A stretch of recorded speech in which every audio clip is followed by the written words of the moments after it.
เป็นวันธรรมสวนะ แรม15 ค่ำเดือน10แสดงว่าเราได้จำพรรษาผ่านพ้นมาแล้วเกือบจะสิ้นพรรษาวันเดือนปีมีขึ้นมีแรมฉันใดชีวิตของมนุษย์เราก็มีขึ้นมีแรมเช่นเดียวกันนับตั้งแต่วันเราถือปฏิสนธิในครรภ์ของมารดาเจริญเติบโตขึ้นมาจนครบกำหนดคลอดออกมาจนกระทั่งเติบโตมาเป็นผู้ใหญ่อย่างเต็มที่อันนี้เป็นการขึ้นของชีวิตในเมื่อเจริญขึ้นอย่างเต็มที่แล้วสภาพร่างกายและจิตใจก็เปลี่ยนแปลงไป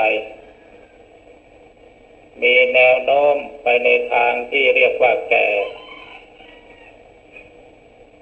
ความแก่นั่นคือเดือนวันเดือนปีข้างแรมเราส่วนมากชีวิตอยู่ในวัยแรมกันทั้งนั้นและผู้ที่เกิดมาสุดท้ายภายหลังแม้ว่าเราจะยังมีอายุน้อยชีวิตยังหนุ่มยังสาว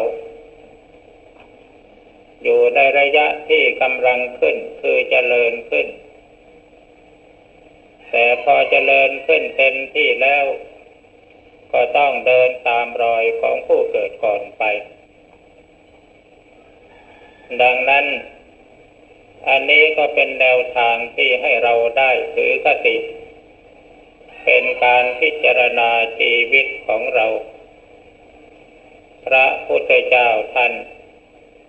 จึงสอนให้เราพิจารณาเนืองๆว่าเรามีความแก่เป็นธรรมดาล่วงพ้นความแก่ไปไม่ได้เรามีความตายเป็นธรรมดามีความเจ็บเป็นธรรมดาล่วงพ้นความเจ็บไปไม่ได้เรามีความตายเป็นธรรมดาล่วงพ้นความตายไปไม่ได้อันนี้คือความเป็นไปแห่งวิถีชีวิตของเรานอกจากนั้นยังสอนให้เราพิจารณาให้รู้ว่าที่เราได้ชีวิตมานี้เป็นมาด้วยกฎของกรรมท่านจึงให้พิจารณาว่ากรรมมัสสคมหิเรามีกรรมเป็นของตนกรรมดายาโดมีกรรมเป็นผู้ให้ผลกรรมบันทุมีกรรมเป็นเผ่าพันธุ์กรรมปฏิสรโนมีกรรมเป็นที่พึ่งอาศัยแล้วก็ให้ทำจิตให้ยอมรับว่าเราจะทำกรรมอันใดไว้ย่อมได้รับผลของกรรมนั้นแน่นอนอันนี้เป็นวิถีทางที่ให้เราพิจารณาเพื่อกระตุ้นเตือนความรู้สึกของเราให้มีความไม่ประมาทเพราะความประมาทเป็นหนทางแห่งความตายคนที่เกิดมามีชีวิตอยู่ด้วยความประมาทแม้จะมีอายุยืนตั้ง100 ปีก็ยังสู้บุคคลผู้เกิดมามีอายุเพียงวันเดียวแต่เต็มไปด้วยความไม่ประมาทไม่ได้ดังนั้นบรรดาญาติโยมพุทธบริษัททั้งหลายตลอดทั้งพระภิกษุสงฆ์สามเณรในเมื่อถึงวันธรรมมัสสวนะเช่นนี้เราก็สละเวลามาประชุมกันเพื่อบำเพ็ญกรณียกิจอันเป็นกุศล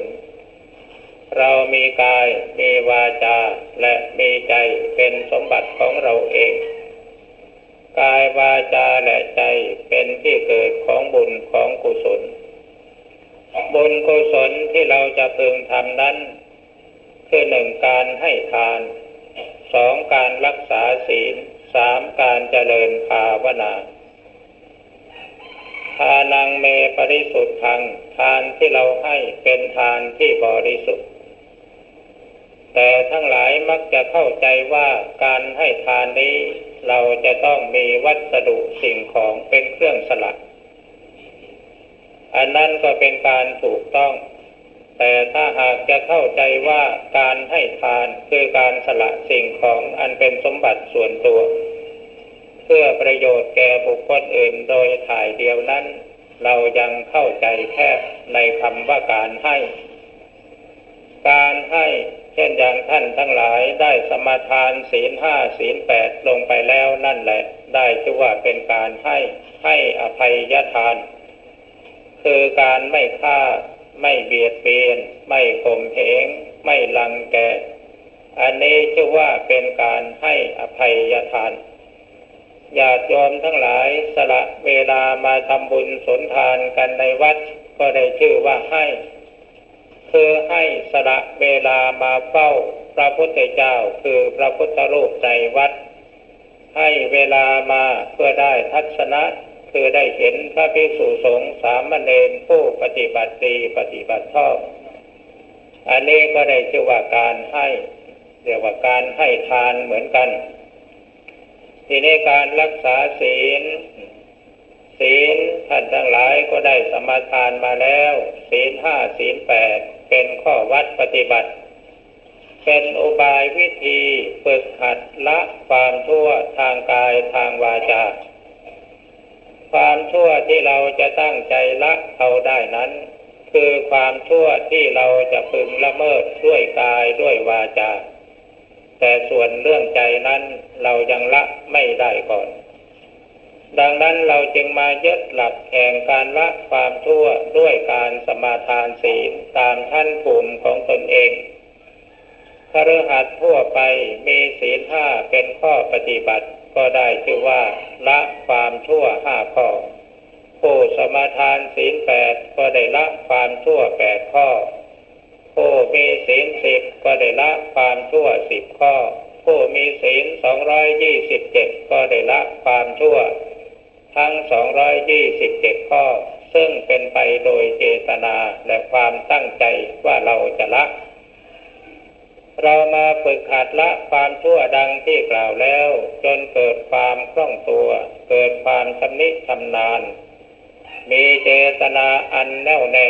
ว่าเราจะละความชั่วอันนั้นจริงๆโดยไม่กลับกรอกเสื่อมคลายอันนี้ได้ชื่อว่าเป็นการตั้งใจละความชั่วตามพุทธบริษัทที่ท่านสอนว่าสัพพปาปัสสะอาการนังการไม่ทำบาปทั้งปวงการไม่ทำบาปทั้งปวงก็หมายถึงว่าการงดเว้นตามศีลสิกขาบทที่เราสมาทานมาแล้วนั้นท่านผู้ใดรักษาศีลให้บริสุทธิ์ได้ตามขั้นตามภูมิของตนได้ชื่อว่าเป็นผู้ละความชั่วได้โดยเจตนาคือความตั้งใจ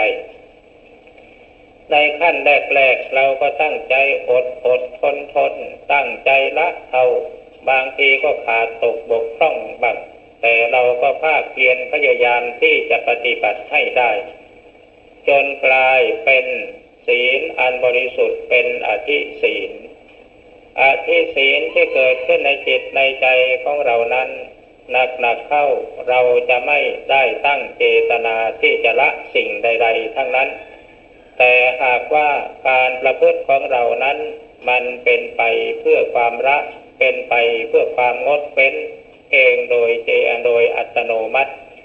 ได้ชื่อว่าเป็นผู้มีศีลอันบริสุทธิ์และได้ละความชั่วโดยเจตนาโดยสมบูรณ์ท่านทั้งหลายได้สมาทานศีลตามขั้นตามภูมิของตนแล้ว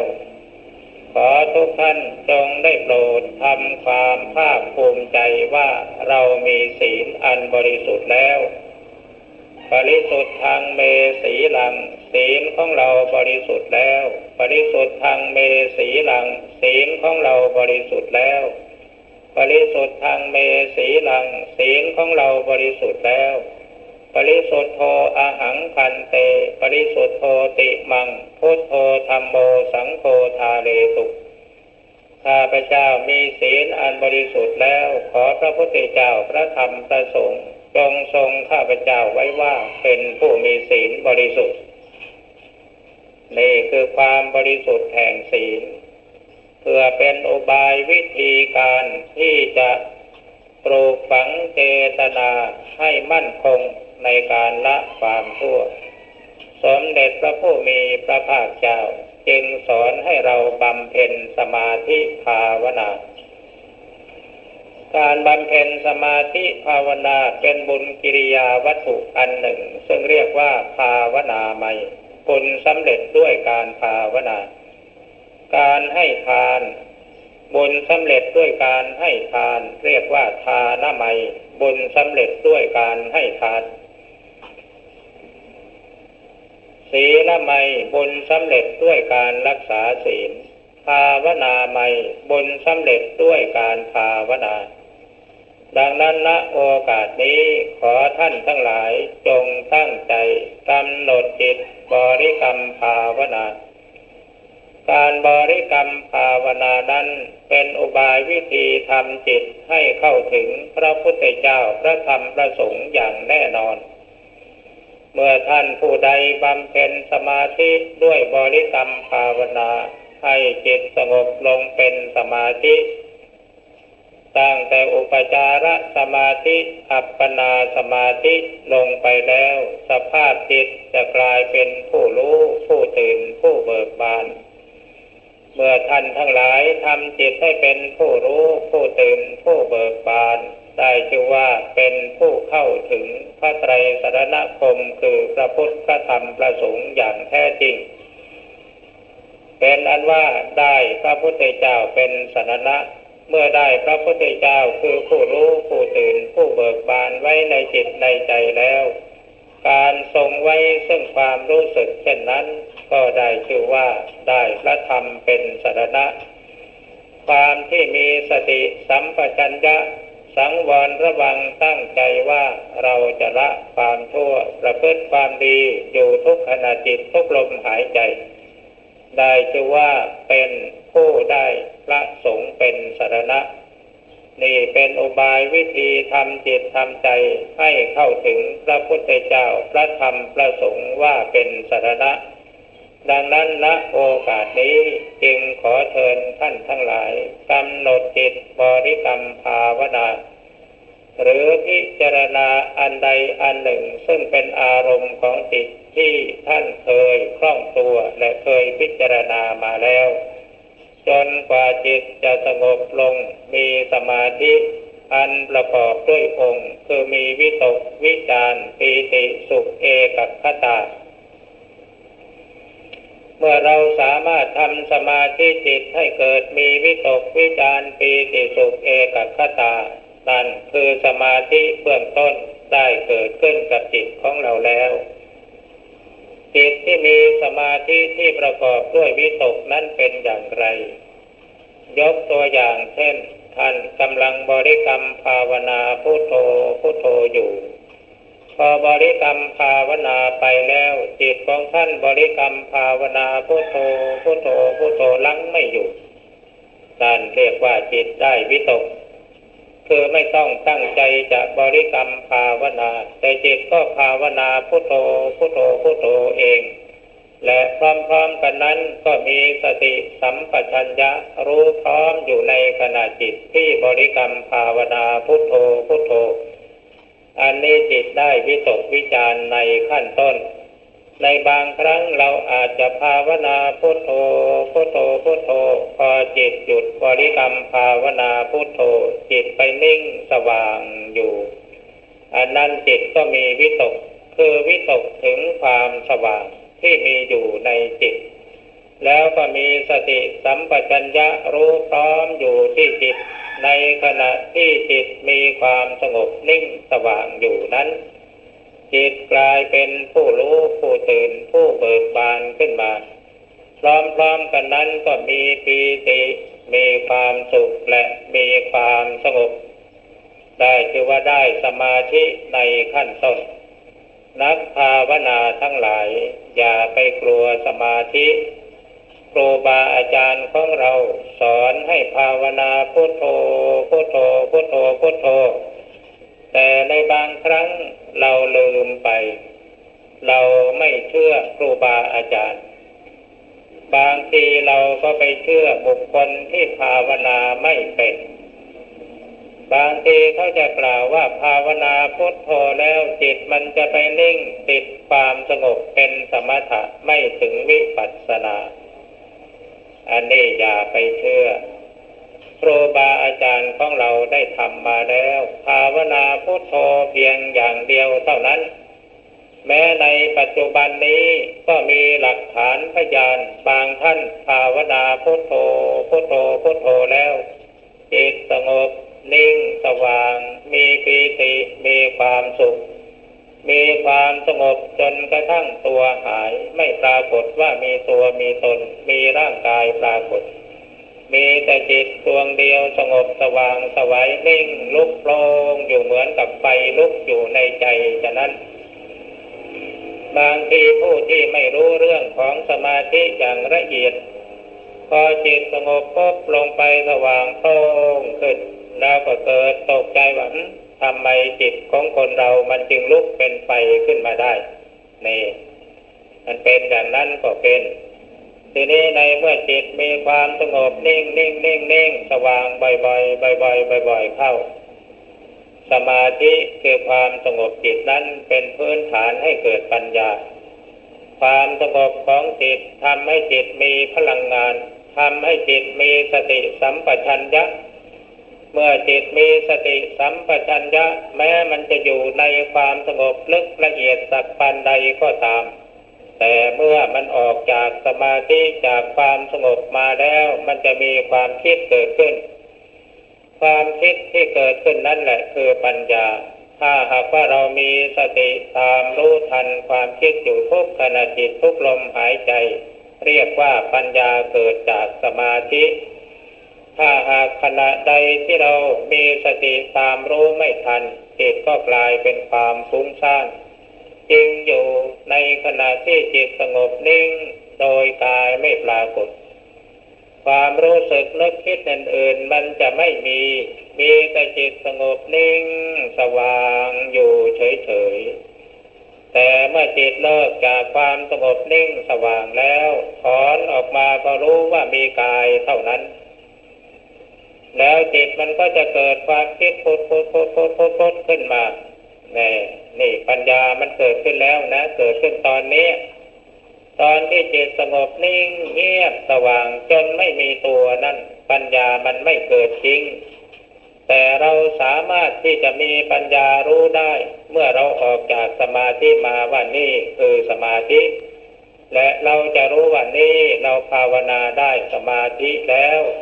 นี่จิตของเราถึงพระพุทธเจ้าพระธรรมพระสงฆ์แล้วนี่จิตของเราเป็นผู้รู้ผู้ตื่นผู้เบิกบานแล้วนี่คุณธรรมที่ทำคนให้เป็นพระพุทธเกิดขึ้นในจิตในใจของเราแล้วนี่คือปัญญาที่จะเกิดจากสมาธิถ้าว่าสมาธิไม่เกิดขึ้นอย่างนี้เราก็ไม่รู้เช่นนั้นเมื่อจิตถอนออกมาจากสมาธิเช่นนั้นจิตมีความคิดเกิดขึ้นเมื่อใดสติสัมปชัญญะจะตามรู้ความคิดนั้นทันทีเพราะอาศัยพลังแห่งความสงบอันนั้นเป็นมูลฐาน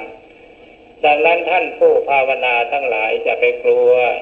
วว่าจิตมันจะไปสงบนิ่งอยู่เฉยๆไม่มีทางมันจะสงบนิ่งอยู่ก็เฉพาะในขณะที่นั่งหลับตาอยู่เท่านั้นแต่เมื่อออกจากที่นั่งหลับตาแล้วมันก็ไม่สงบเพราะเรามีภาระธุรกิจที่จะต้องทำยืนเดินนั่งนอนกินดื่มทำพูดคิดนั่นคือภารกิจอันเป็นเรื่องชีวิตประจำวันคนที่ไม่มีสมาธิมาก่อนยืนก็ยืนด้วยความไม่มีสติเดินก็เดินด้วยความไม่มีสตินั่งก็นั่งด้วยความไม่มีสติกินดื่มทำพูดคิดก็ด้วยความไม่มีสติแต่ผู้มีจิตผ่านสมาธิมาแล้วบ่อยๆยืนก็มีสติรู้อยู่ เดินก็มีสติรู้อยู่นั่งก็มีสติรู้อยู่นอนก็มีสติรู้อยู่กินเดินทำพูดคิดก็มีสติรู้อยู่เมื่อมีสติรู้อยู่สติตัวนี้มีพลังแก่กล้าขึ้นจะกลายเป็นปัญญามองสิ่งใดซึ่งผ่านเข้ามาทางตาหูจมูกลิ้นกายและใจด้วยความมีสติจิตที่มีสติรับรู้อะไรแล้วเขาจะมีการพิจารณาโดยความเป็นอัตโนมัติเช่นอย่างเมื่อตาเห็นรูปพอเกิดความยินดีภาพขึ้นมาจะมีสติพิจารณาบางทีก็พิจารณาว่ารูปนี่มันก็เป็นของไม่เที่ยงเป็นทุกข์เป็นอนัตตาบางทีก็พิจารณาว่ารูปที่สดสวยงดงามในที่สุดมันก็ไม่สดไม่สวยไม่งดไม่งามเพราะมันเป็นของปฏิกูลน่าเกลียดโสโครกทีนี้มีหูได้ยินเสียงอะไรเข้ามาถ้าเกิดความยินดียินร้ายผู้มีสติจะเกิดปัญญาพิจารณาทันทีอะไรผ่านเข้ามาทางจมูกทางลิ้นทางกายก็จะมีสติพิจารณาทันทีแม้สิ่งนั้นจะเป็นสิ่งภายนอกจะเป็นสิ่งภายในก็ตามในเมื่อเกิดขึ้นมาแล้วเพราะอาศัยความมีสติเขาจะมีความรู้พร้อมและมีการเตรียมพร้อมมีตาก็เป็นตามีศีลมีธรรมไม่ใช่ตาหาเรื่องแต่ตาหาเรื่องแล้วก็มองดูใครทำอะไรไม่ถูกอกถูกใจก็หาเรื่องพานทะเลาะกันนั่นเรียกว่าไม่มีสติขาดสติจึงปล่อยให้ตาไปเที่ยวหาเรื่องกับเหตุการณ์ภายนอกเหตุการณ์ภายนอกรูปที่ผ่านเข้ามาในทางสายตานั้นตามันเป็นสิ่งที่มีไว้สำหรับดูแต่เมื่อเราลืมตาอยู่มันก็เห็นหมดทุกสิ่งทุกอย่างนั่นแหละเห็นทั้งสิ่งที่ดีเห็นทั้งสิ่งที่ร้ายเห็นทั้งสิ่งที่สวยเห็นทั้งสิ่งที่งามเห็นทั้งสิ่งที่ขี้ริ้วขี้เหร่เห็นทั้งสิ่งที่น่าชอบใจเห็นทั้งสิ่งที่ไม่น่าชอบใจ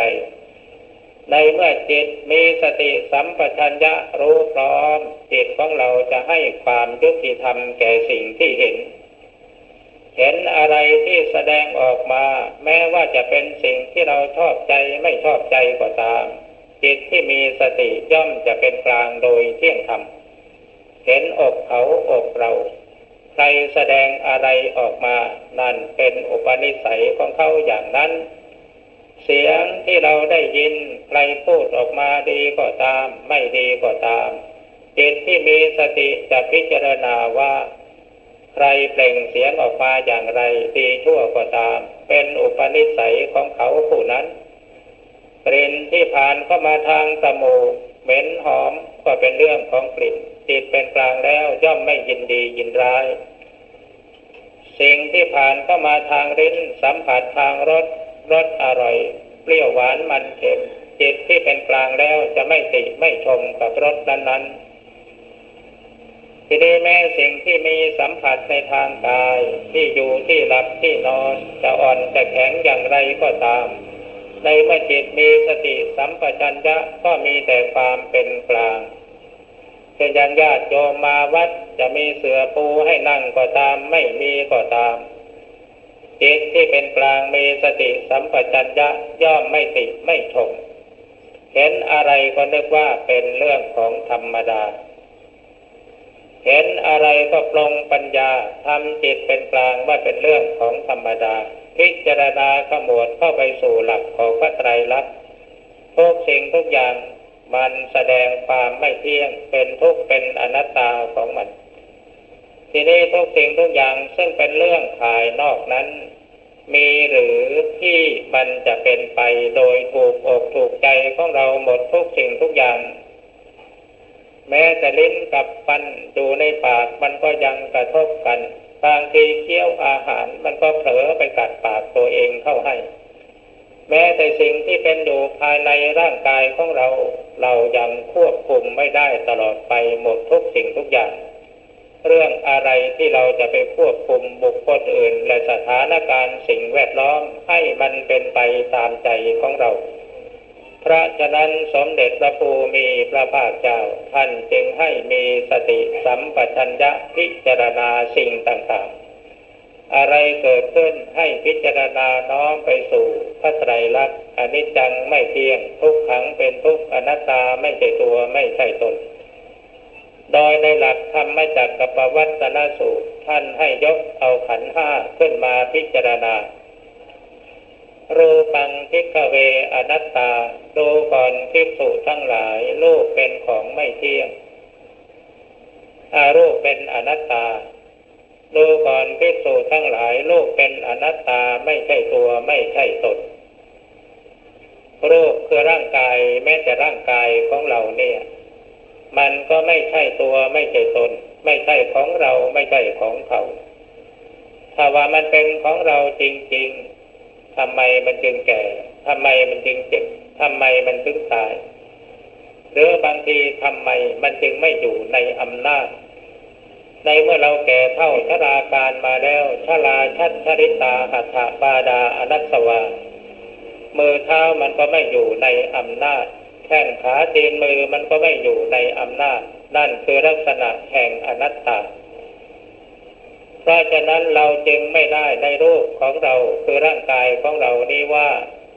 ขอรูปกายของเราจงเป็นอย่างนั้นอย่างนั้นอย่าแก่อย่าเจ็บอย่าตายเลยมันก็ไม่เป็นไปตามที่เราต้องการขอรูปของเราจงเป็นอย่างนี้อย่างนี้ที่เราชอบใจมันก็ไม่เป็นไปตามความต้องการเพราะฉะนั้นรูปมันจึงไม่เที่ยงเพราะฉะนั้นรูปมันจึงเป็นทุกข์เพราะฉะนั้นรูปมันจึงเป็นอนัตตาไม่ใช่ตัวไม่ใช่ตนเวทนาอนัตตาเวทนาคือความสุขความทุกข์ไม่สุขไม่ทุกข์มันก็ไม่ใช่ตัวไม่ใช่ตนเวลานี้เรานั่งสมาธิภาวนาอยู่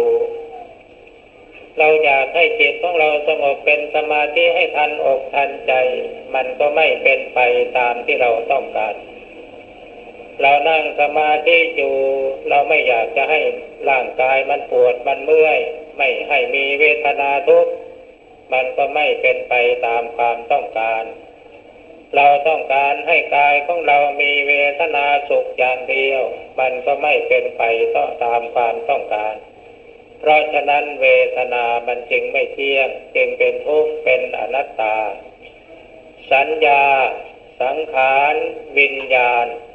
อันเป็นเรื่องของขันธ์ห้ามันก็เป็นอนิจจังทุกขังอนัตตาทั้งนั้น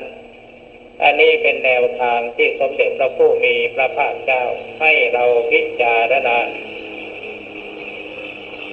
ในการพิจารณารูปเวทนาสัญญาสังขารวิญญาณเป็นอนิจจังทุกขังอนัตตาอันนี้เป็นวิธีการปฏิบัติกรรมฐานในสายวิปัสสนากรรมฐานการปฏิบัติกรรมฐานในสายวิปัสสนากรรมฐานคือการหัดใช้ความคิดให้เกิดปัญญาจินตามยปัญญาปัญญาเกิดจากการคิดเราฟังเทศน์เราจดจำได้แล้วก็มีความรอบรู้อันนั้นปัญญาเกิดเพราะการฟังเรียกว่าสุตตามยปัญญาในเมื่อเราฟังรู้แล้วเราน้อมเอาสิ่งที่เราฟังรู้มาพิจารณาในใจอีกทีหนึ่งเช่นอย่างฟังเรื่องของรูปเวทนาสัญญาสังขารวิญญาณเป็นอนิจจังทุกขังอนัตตาแล้วเราก็เอามาพิจารณาว่ารูปก็ไม่เที่ยงสัญญาก็ไม่เที่ยงเวทนาไม่เที่ยงสังขารไม่เที่ยงวิญญาณไม่เที่ยงพิจารณาไปจนกว่าจิตมันจะสงบลงเป็นสมาธิหรือจิตมันอาจจะพิจารณาไปเองโดยอัตโนมัติถ้าว่าจิตกำหนดรู้รูปเวทนาสัญญาสังขารวิญญาณเองโดยอัตโนมัติโดยที่เราไม่ได้ตั้งใจอันนั้นเรียกว่าจิตของเราได้วิตกวิจารในขั้นแห่งพิจารณาทีนี้บางท่านอาจจะสงสัยว่าเมื่อพิจารณารูปเวทนาสัญญาสังขารวิญญาณเป็นอนิจจังทุกขังอนัตตาเมื่อจิตสงบลงไปแล้ว จิตมันจะไปพิจารณาว่ารูปไม่เที่ยงสังขารไม่เที่ยงเวทนาสัญญาวิญญาณไม่เที่ยงอะไรทำนองนั้นหรือมันไม่เป็นเช่นนั้นดอกในเมื่อเราอาศัยการคิดพิจารณาในเบื้องต้นว่ารูปเวทนาสัญญาสังขารวิญญาณไม่เที่ยงเป็นทุกข์เป็นอนัตตาเมื่อจิตสงบลงเป็นสมาธิแล้วมันจะหยุดพิจารณาเรื่องที่เราตั้งใจคิดแล้วก็ไปสงบนิ่งอยู่เฉยๆในขณะที่มันสงบนิ่งอยู่เฉยๆมันก็จะรู้ว่ารูปยังปรากฏอยู่รูปยังปรากฏอยู่มันก็มองเห็นว่ามีรูป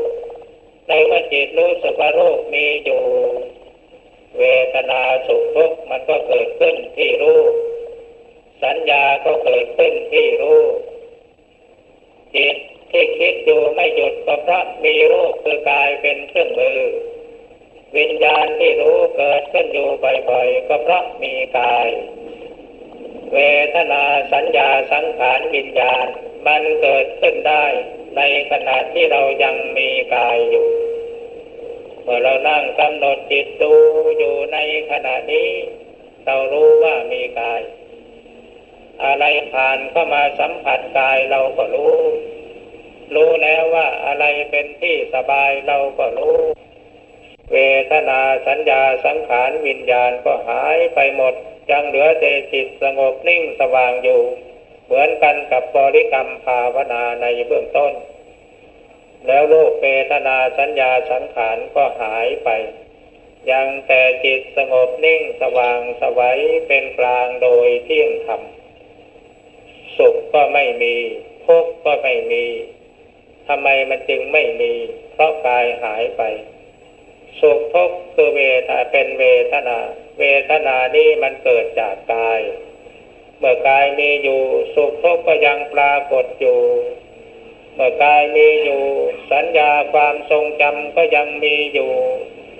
เมื่อกายมีอยู่จิตที่คิดนึกก็ยังมีอยู่ในเมื่อกายมีอยู่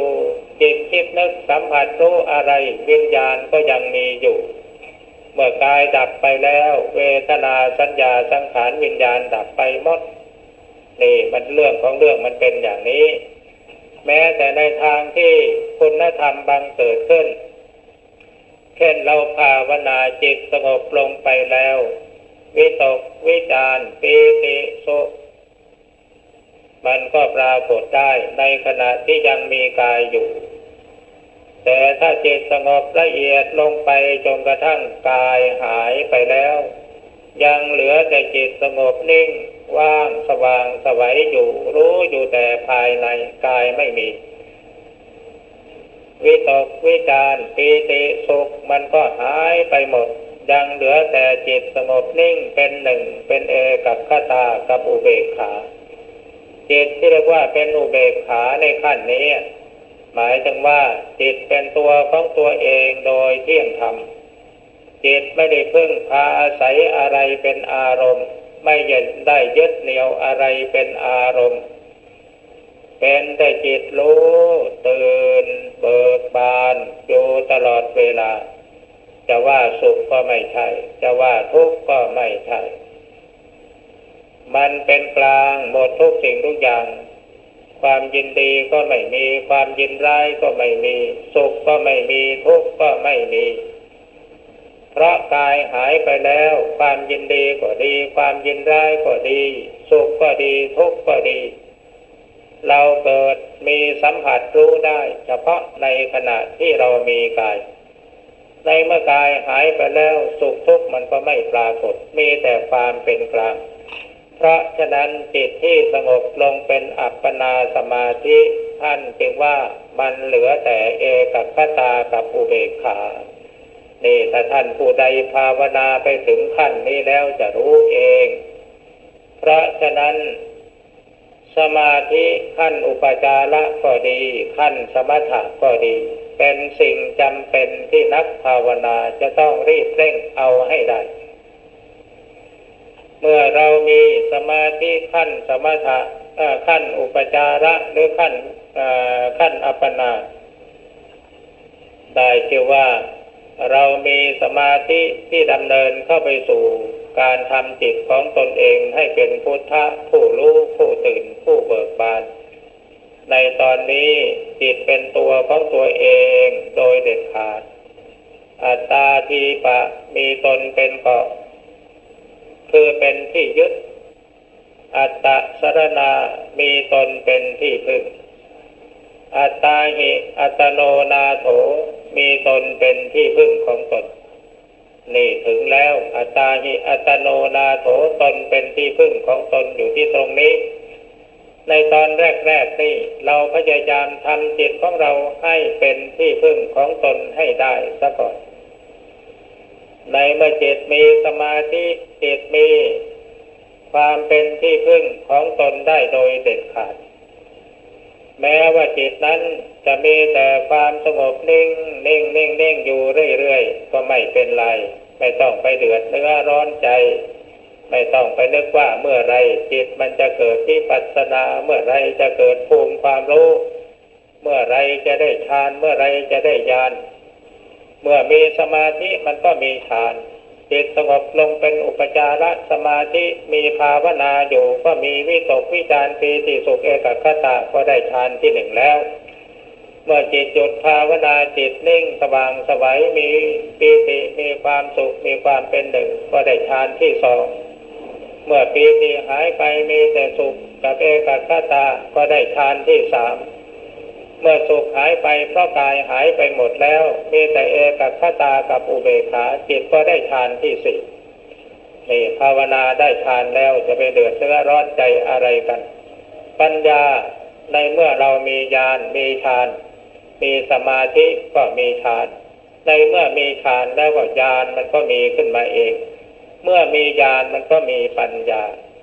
เมื่อญาณแก่กล้าก็บันดาลให้จิตเกิดภูมิความรู้ขึ้นมา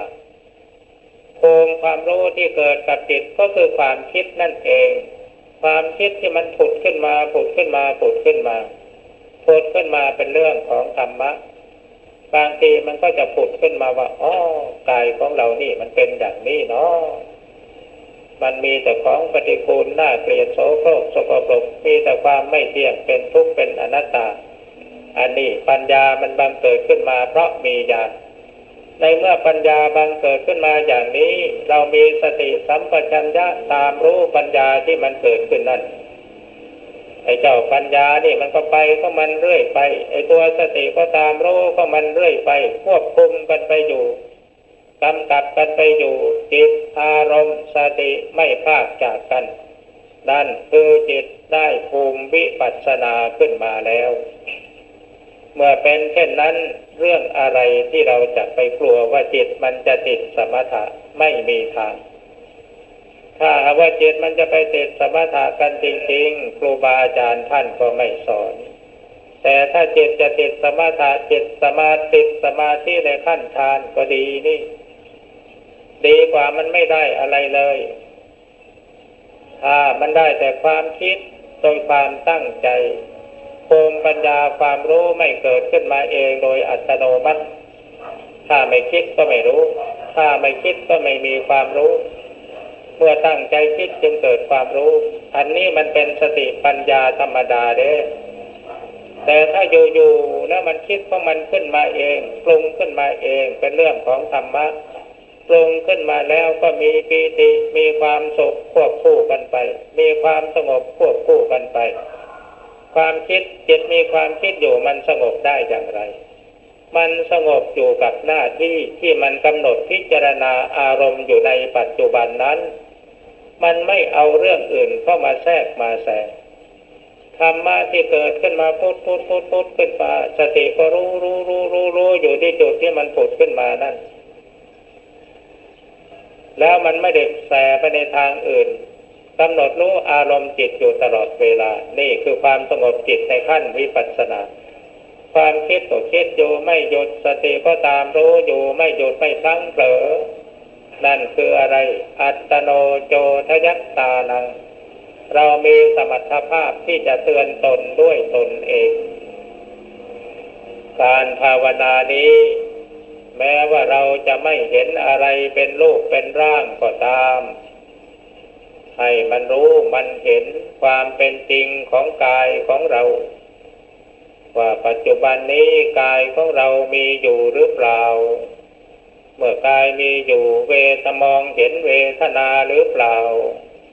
เมื่อกายมีอยู่ความทรงจำอดีตสัญญามันเกิดขึ้นมาหรือเปล่า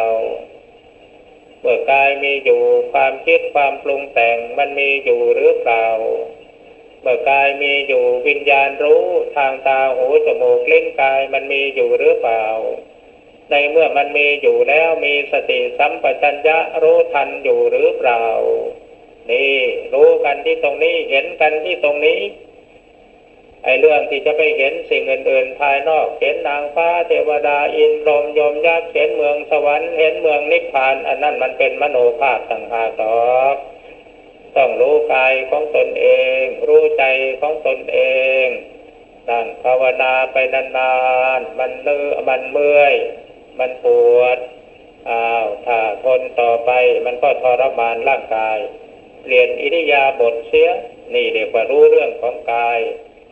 ถ้าหากว่ากายมันสบายนั่งไปแล้วมันสบายเพราะอาศัยพลังของปีติและสุขซึ่งเกิดขึ้นในทางจิตก็นั่งต่อไปอย่าไปฝืนมันถ้าสิ่งใดจะเป็นการทรมานกายมากเกินไปเราก็เปลี่ยนอิริยาบถเพราะกายอันนี้ถ้าทรมานมากนักมันก็ทรุดโทรมทำให้เกิดเจ็บปวดหนักๆเข้าทำให้เกิดโรคภัยไข้เจ็บทีนี้ในทางจิตถ้าปล่อยให้มันฟุ้งไปในทางอกุศลมากเกินไปไม่มีการควบคุมไม่มีศีลมาเป็นเครื่องควบคุมความประพฤติของตัวเองอะไรเกิดขึ้นมาก็ลุกอำนาจแห่งศีลจนมันเคยตัวก็เรียกว่าปล่อยจิตปล่อยใจให้มันเป็นไปตามอำเภอใจไม่มีการควบคุมเมื่อเรารู้ความจริงของกายของจิตมันเป็นอย่างนั้นเมื่อความคิดอันใดมันเกิดขึ้นกุศลก็ตามอกุศลก็ตามเรื่องบาปก็ตามเรื่องบุญก็ตามเมื่อเรามีสติสัมปชัญญะอยู่จิตของเขามันจะทำหน้าที่พิจารณาไปเองถ้าเผื่อว่าเรานั่งสมมติว่าเรานั่งอยู่ในขณะนี้มันคิดอยากจะไปทำอะไรที่ผิดศีลข้อใดข้อหนึ่งถ้าสติมีอยู่มันจะได้ความสำนึกขึ้นมาว่าสิ่งนี้ไม่ควรแก่เราสิ่งนี้ไม่ควรแก่เราเราเป็นลูกศิษย์ของพระพุทธเจ้าแล้วนี่นะจะไปคิดฆ่าคิดแกล้งคิดลักคิดขโมยคิดด่าคิดทอคิดนินทาว่าร้ายกันอะไรมันไม่ใช่วิสัยของผู้ปฏิบัติธรรมนะเราเป็นลูกศิษย์ของพระพุทธเจ้าแล้วต้องเรียนแบบพระพุทธเจ้านะพระพุทธเจ้าฆ่าสัตว์ไม่เป็นเราก็ไม่ฆ่าพระพุทธเจ้าไม่ทรมานสัตว์เราก็ไม่ทรมานพระพุทธเจ้าลักขโมยช่อโกงไม่เป็นเราก็เอาแบบท่านพระพุทธเจ้าไม่ประพฤติผิดกาเมสุมิจฉาจารเราก็เอาอย่างท่านพระพุทธเจ้าโกหกหลอกลวงไม่เป็นเราก็เอาอย่างท่านพระพุทธเจ้าไม่ทรมานตนไม่ทรมานคนอื่นด้วยการดื่มสุราเมรัยหรือมัวเมาในสิ่งที่จะทำให้เสียผู้เสียคนเราก็เอาอย่างพระพุทธเจ้าสิถ้าหากเราไม่เอาอย่างพระพุทธเจ้าเราก็ไม่ใช่ลูกศิษย์ของพระพุทธเจ้าเท่านั้นเองพระพุทธเจ้าท่านเวลาท่านนั่งสมาธิเพื่อจะตรัสรู้พยามารปล่อยอาวุธร้ายไปหมายจะทำลายพระองค์ก็มีแต่แผ่เมตตาให้พยามารลูกกระสุนหรืออาวุธที่พยามารปล่อยมาแทนที่จะถูกพระพุทธเจ้ากลายเป็นดอกไม้บูชานี่ในทำนองเดียวกันเราเป็นลูกศิษย์ของพระพุทธเจ้าใครด่ามาปุ๊บเราก็แผ่เมตตาให้ไม่สนใจในคำด่าเขาด่าปากเขาโน่นคนโน่นเขาด่าเราเขาสร้างบาปให้กับเขาเองเราไม่รับเอาซะแล้ววัวมันเข้าคอกไหนมันก็กลับเกิดไปสู่คอกนั้นคนที่ด่าไม่มีใครรับคำด่ามันก็เปรียบเหมือนการถมน้ำลายขึ้นฟ้าแล้วมันก็ลงมาลดหน้าของตัวเองนี่ต้องพิจารณาอย่างนี้นักปฏิบัติเพราะฉะนั้นถ้าหากว่าเรา กระทบอารมณ์อะไรก็ปล่อยไปซะจนสุดขีดไม่มีการยับยั้งไม่มีสติสัมปชัญญะพิจารณาเราก็ขาดคุณสมบัติความเป็นลูกศิษย์ของพระพุทธเจ้าเท่านั้นเองกฎหรือระเบียบที่จะประพฤติบำเพ็ญตนให้เป็นลูกศิษย์ของพระพุทธเจ้าอย่างแท้จริงที่เราจะตั้งใจปฏิบัติโดยเจตนาคือศีลเรามาฝึกสมาธินี้เพื่ออบรมจิตของเราให้มีพลังงานมีสติสัมปชัญญะมีปัญญาเพื่อให้จิตของเรานี่เป็นลูกศิษย์ของพระพุทธเจ้าเองโดยอัตโนมัติโดยไม่ต้องควบคุมเมื่อจิตมีสภาวะรู้ตื่นเบิกบานก็ได้ชื่อว่าจิตมีคุณธรรมความเป็นพุทธะโดยปกติผู้ที่มีจิตเป็นสภาวะผู้รู้ผู้ตื่นผู้เบิกบานแล้วแม้ว่าอยู่ในสมาธิสภาพจิตเป็นอย่างนั้นเมื่อออกจากสมาธิมาแล้วความรู้สึกสำนึกผิดชอบชั่วดีมันจะมีอยู่ตลอดเวลาตามธรรมดาของบุคคลผู้มีความรู้สึกสำนึกผิดชอบชั่วดีเขาจะต้องมีเจตนาว่าเราจะละความชั่วประพฤติความดีทำจิตให้บริสุทธิ์สะอาดอยู่เสมอได้ในภาษิตที่พระพุทธเจ้าตรัสสอนไว้ว่าสัพพปาปัสสะอาการนังกุศลโสกสัมปดาสัจจิตตปริโยดะปนังเอตังบุทานะสาสนังการไม่ทำบาปทั้งปวงการยังกุศลให้ถึงพร้อมการชำระจิตให้บริสุทธิ์สะอาด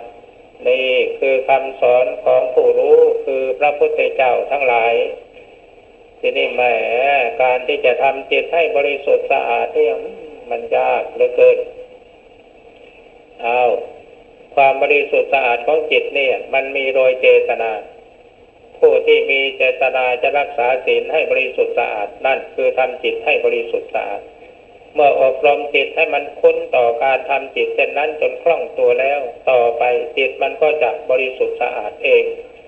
พระภิกษุสงฆ์สามเณรมีความซื่อสัตย์ตรงไปตรงมาต่อหน้าที่มีความซื่อสัตย์ตรงไปตรงมาต่อเพื่อนสมณะด้วยกัน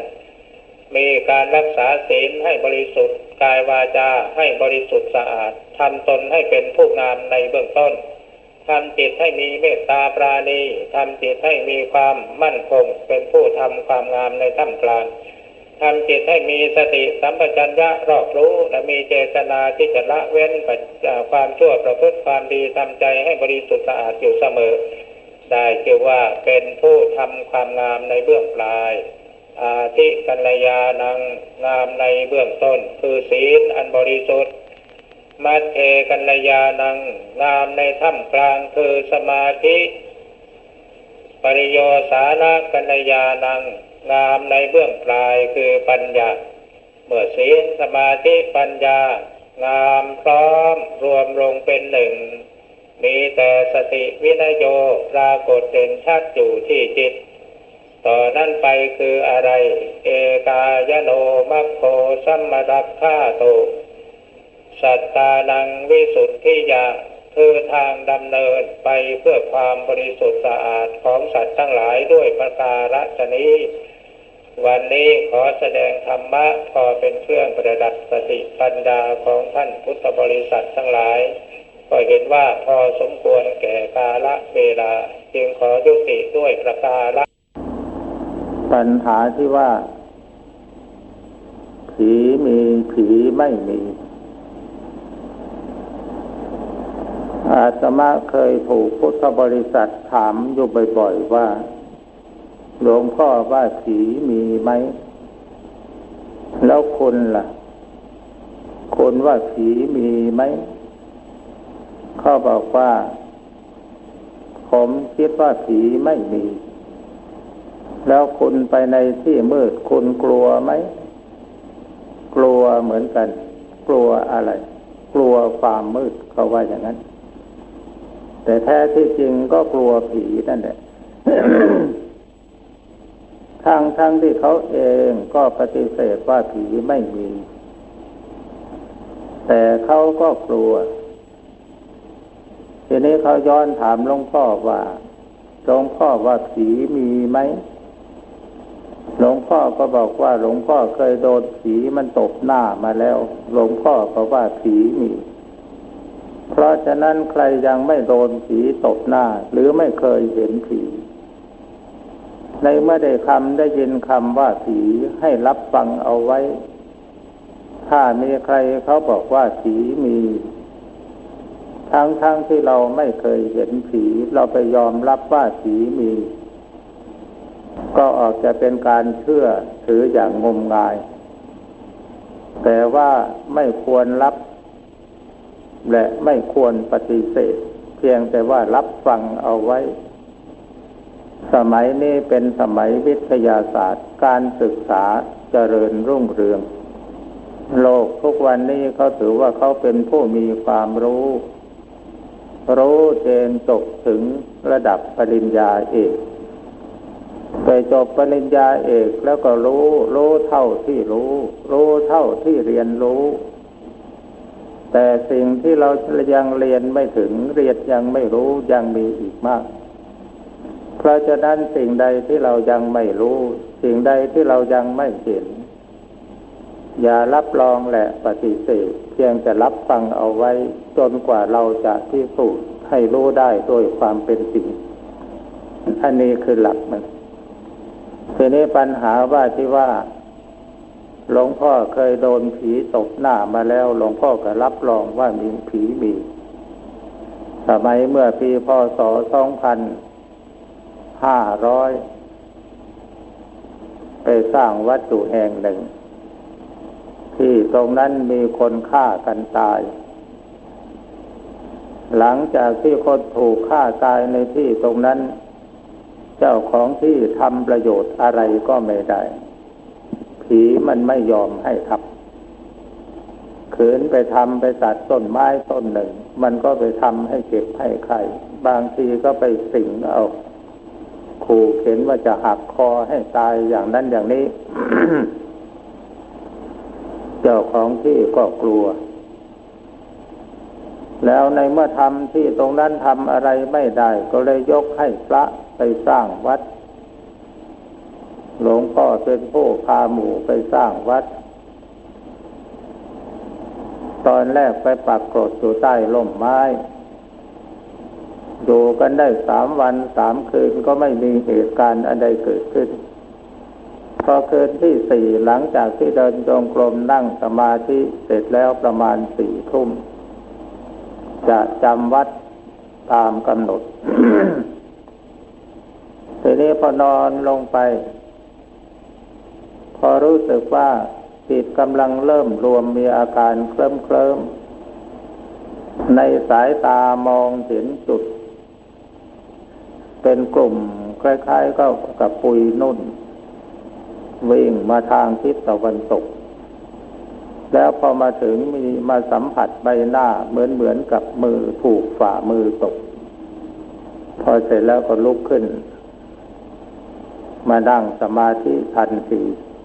กลัวว่าผีมันจะหักคอ วันนั้นตกลงเดินจงกรมนั่งสมาธิอยู่ตลอดคืนย่างรุ่งพอเดินจงกรมไปประเดี๋ยวเสียงมันก็ตกลงมาเสียงของหนักๆตกลงมาจากยอดไม้เหมือนกับโยนก้อนหินหนักๆลงมาแต่พอเดินไปดูแล้วไม่มีอะไรเดินไปเดินมาเดี๋ยวมันก็ดังขึ้นมาอีกไปดูก็ไม่มีอะไร ทีนี้พอเสร็จแล้วตอนตี 3จะมาเข้าที่นั่งสมาธิยังไม่ได้หลับตายังไม่ได้กำหนดจิตมองไปข้างหน้าเห็นแสงโตขนาดลูกมะพร้าว2 แสงไล่วิ่งไล่กันทีนี้มันวิ่งไปใกล้ๆที่พักของพระองค์หนึ่งไปวิ่งบนอ้อมมุ้งพระอยู่ในใจก็นึกว่าพระองค์นี้จะตื่นพอเห็นอะไรเป็นขวัญตาหรือไม่หนอพอนึกแค่นั้นมันก็ปราศจากพระองค์นั้นวิ่งตรงมายังหลวงพ่อก็กำหนดจิตท้าทายกับมันว่าเอาถ้าแกแน่จริงแล้วก็ให้แกวิ่งมาชนหัวอกข้าตายแล้วให้สำเร็จพระนิพพานนะพอมันวิ่งมาห่างประมาณสัก5 วา มันก็ดับวูบลงไปอันนี้เป็นสิ่งที่มองเห็นด้วยตาไม่ได้หลับตาจิตสงบสว่างแล้วฝันไปนั่งมองดูกันอยู่อย่างที่เราดูกันอยู่เดี๋ยวนี้แหละทีนี้พอหลังจากนั้นมันก็รบกวนอยู่เรื่อยเอามนต์บทไหนมาท่องมันก็ไม่หายอยู่มาวันหนึ่งพอนอนหลับไปก็ไปเกิดฝันว่าได้สวดกรณียเมตตาสูตรพอตื่นขึ้นมาก็มารู้ว่าของแก้มันอยู่ที่ตรงนี้เองเรื่องกรณียเมตตาสูตรที่เกิดขึ้นมูลเหตุเกิดแห่งกรณียเมตตาสูตรมีเรื่องเล่าว่าพระภิกษุจำนวนหนึ่งไปบำเพ็ญเพียรอยู่ในป่าห่างไกลจากหมู่บ้านพอเสร็จแล้วถูกพูดผีปีศาจมันรบกวนมันมาแสดงตัวให้มองเห็นหน้าตาน่าเกลียดน่ากลัวส่งกลิ่นเหม็นยังกระซากศพ พอเสร็จแล้วพระทั้งหลายเห็นเข้าก็กลัวพากันไปกราบพระพุทธเจ้าพระพุทธเจ้าท่านก็สอนให้พระเรียนเอากรณียเมตตาสูตร กรณียเมตตาสูตรเป็นสูตรที่พระไปสวดมนต์สวดมงคลในบ้านแต่ส่วนใหญ่ท่านจะไปย่อเอาตรงเมตตัญจะสัพพโลกัสสมิงแต่บทต้นมันกรณียมัฏฐกุสเลนะยันตังสันตังปะทังอภิสเมจจะไปจนจบทีนี้พอพระพุทธเจ้าท่านให้พระเรียนกรณียเมตตาสูตรแล้วท่านก็แนะวิธีบอกว่าพอพวกเธอไปถึงปากดงให้กำหนดจิตสวดพุทธคุณธรรมคุณสังฆคุณแล้วก็สวดกรณียเมตตาสูตรแล้วเดินเข้าไปเถิดพูดผีปีศาจมันจะไม่รบกวนพระก็ไปปฏิบัติตามที่พระพุทธเจ้าทรงสอนพอเสร็จแล้วเข้าไปอยู่ป่าพวกพูดผีปีศาจมันก็ไม่รบกวนมันยังแถมมาป้องกันเสียงสัตว์เสียงอะไรต่ออะไรไม่ให้มารบกวนพระภิกษุสงฆ์อีกเพราะฉะนั้นถ้าใคร สงสัยว่าบ้านช่องของตัวเองจะมีพูดผีปีศาจรบกวนอย่าไปหาหมอมนต์หมอกลหมอคาถาอาคมอะไรต่างๆมาขับไล่เขา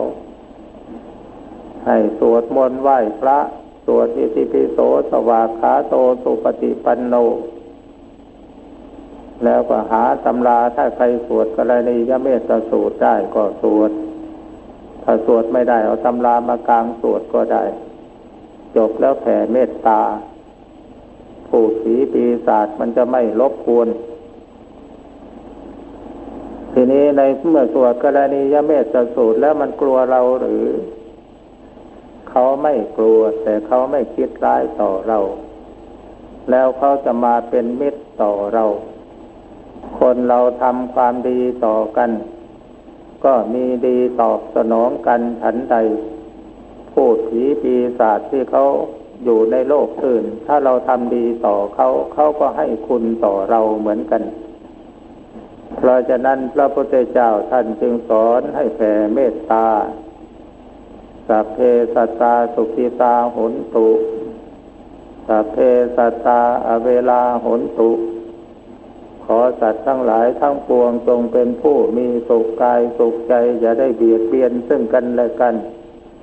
จงมีสุขรักษาตนให้พ้นภัยทั้งปวงเถิดเราปฏิบัติกันอย่างนี้ แล้วพูดผีปีศาจมันจะไม่รบกวนอันนี้เป็นประสบการณ์สิ่งที่เรามองไม่เห็นด้วยตา